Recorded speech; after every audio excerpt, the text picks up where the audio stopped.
सम्पूर्णमा नमस्कार।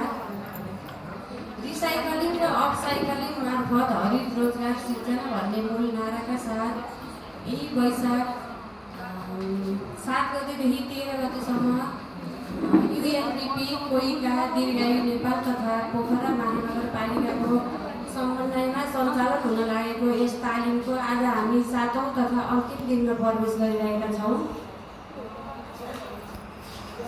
यस तालिममा आएर हामीलाई हाम्रो वरपर रहेको अव्यवस्थित फोहोरलाई कसरी मोहरमा परिवर्तन गर्न सकिन्छ भन्ने कुराको जानकारी पायौँ। त्यसै गरी तालिमको सिलसिलामा हामीलाई अवलोकन भ्रमण गर्ने मौका पनि मिल्यो। पत्र पत्रिकाबाट सिसा कलम बनाउनु, फालिएको प्लास्टिक बोतलबाट फाइबर उत्पादन गर्नु, बोतललाई सङ्कलन गरेर बेच्नु, त्यसै गरी पुरानो कपडा र नयाँ कपडाको टुक्राबाट पुनः सामान उत्पादन गरेर बिक्री वितरण गर्नु, साथै हाम्रै वडा नम्बर 12 को वडा कार्यालयसँगै रहेको ग्रिन रोडमा जहाँ पनि प्लास्टिकलाई प्रयोग गरेर ग्रिन रोड बनाएको त्यो पनि हामीले देख्नमा मिल्यो।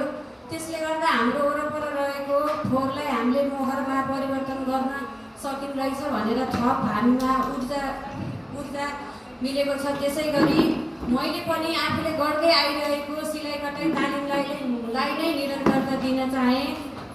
यस सिलाइ कटाइ तालिमलाई निरन्तरता दिँदा मैले अहिलेसम्म सिलाइ कटाइ गरेर नयाँ कपडाको टुक्राहरू यत्तिकै फालेको थिएँ, तर यो तालिममा आएर यो टुक्राबाट पनि सामान उत्पादन गरेर बिक्री वितरण गर्न सकिने रहेछ भन्ने कुराको ज्ञान भयो। यो तालिममा आएर हामीले व्यापार गर्दै गर्दा हाम्रा सम्भावित ग्राहकहरू हुन सक्छन् र हामीले त्यो व्यापारलाई कसरी मार्केटिङ गर्न सकिन्छ लगायतका विभिन्न कुराहरूमा ज्ञान भयो। त्यसै गरेर समस्याको रूपमा रहेको अव्यवस्थित पुरानो कपडा र टेलरिङ गार्मेन्ट तथा बुटिकबाट निस्किएका टुक्रा कपडा जसले वातावरणलाई अव्यवस्थित बनाएको छ, त्यो कपडाहरू मैले सस्तोमा खरिद गरेर झोला, टोपी, एप्रोन, चोलो, भोटो, किरिङ आदि बनाउने सोचमा रहेको छु। त्यसै गरी हाम्रो समूहले उत्पादन गरेको सामानको ग्राहकहरू हस्पिटल, आमा समूह, सङ्घ संस्था, युवा वर्ग आदि रहनेछ र यसमा मार्केटिङको माध्यम चाहिँ हामीले सामाजिक सञ्जाल, साथीभाइ, पत्र पत्रिकामा विज्ञापन गरेर बनाउनेछौँ।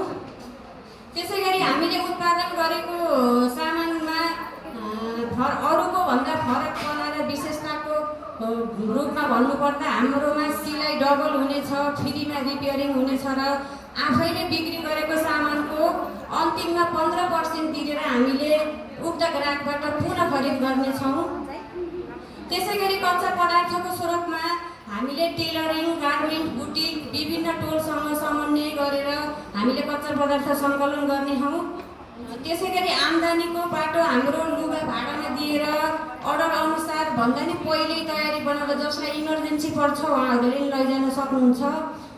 अर्डर अगाडि नै तयारी बनाएर अथवा तालिम सञ्चालन गरेर हामीले आम्दानीको बाटो रोजेका छौँ। हाम्रोमा तयार गराएको सामान 100 देखि 500 सम्ममा बिक्री हुनेछ। त्यसै गरी हामीले पसल सञ्चालन गरेर सुरुवाती लगानी 1,09,500 रहेको छ।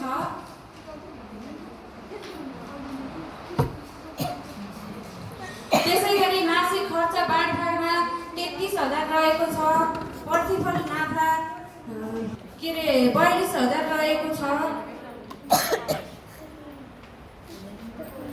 मासिक रूपमा प्रतिफल नाफा 42,000 रहेको छ।